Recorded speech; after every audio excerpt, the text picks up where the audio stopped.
তৃণমূল কংগ্রেসের পক্ষ থেকে 22শে জানুয়ারি সর্বধর্ম সংহতি পদযাত্রার নির্দেশ দিলেন তৃণমূল কংগ্রেসের সুপ্রিমো মমতা বন্দ্যোপাধ্যায়। সেই নির্দেশ মতন বিভিন্ন জেলাতে ব্লক, অঞ্চল, বুথ সমস্ত স্তরের তৃণমূল কংগ্রেসের কর্মী সমর্থকদের নিয়ে বৈঠক ডাকেন তৃণমূল কংগ্রেসের নেতৃত্ব।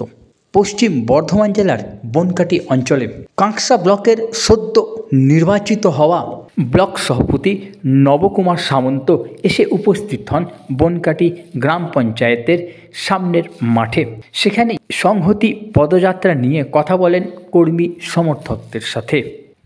সমর্থকদের সাথে কথা বলার শেষে কি বললেন সদ্য নির্বাচিত হওয়া কাঁকসা ব্লকের ব্লক সভাপতি নবকুমার সামন্ত, চলুন শুনে নিই।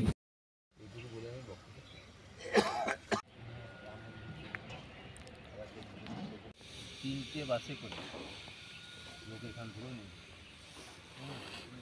আর আমার পরিচয় এই কঠিন দুদিনে আমাকে দায়িত্ব দিয়েছে। দেখুন, দল আমাকে এই কঠিন দুর্দিনে দায়িত্ব দিয়েছে।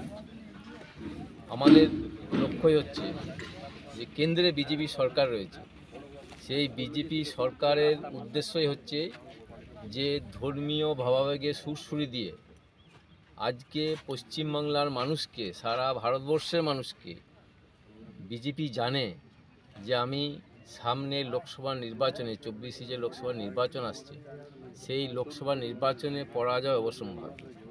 তাই এই ধর্মের সুরসুরি দিয়ে রাম মন্দিরকে কেন্দ্র করে যে হিন্দু ভোটের সুরসুরি দিয়ে ভোটকে নিজের করায়ত্তে আনার জন্য যে চেষ্টা করছে, তার জন্যে আমাদের নেত্রী মমতা বন্দ্যোপাধ্যায় সারা রাজ্যে নির্দেশ যে আগামী 22শে জানুয়ারি সকল ধর্মের মানুষকে নিয়ে একসাথে নিয়ে আমরাও সংহতি দিবস এবং শান্তি মিছিলের মাধ্যমে পালন করি।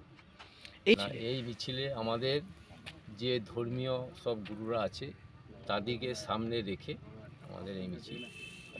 বাড়িতে প্রদীপ জ্বালানো এগুলো তো আমাদের সব বাড়িতেই হয়, তাই এটা বিজেপি নতুন করে কি শেখাবে? ওটা ওদের ভোট আদায়ের মানে বিড়ম্বনা যেটা দেয় পাবলিককে মনে, সেটাই হচ্ছে নতুন করে কি জানাবে। আমাদের যে নবনির্বাচিত যিনি ব্লক সভাপতি হয়েছেন, উনি আমাদেরকে বলেছেন বা এখানে এসেছিলেন, আমাদের আলোচনা হলো বসে। ওনাকে আমরা বললাম কালকে সংহতি দিবস, যেটা আমাদের র্যালি হবে পানাগড়ে, দানবাবা থেকে শুরু করে গান্ধী মূর্তি পাদদেশ পর্যন্ত।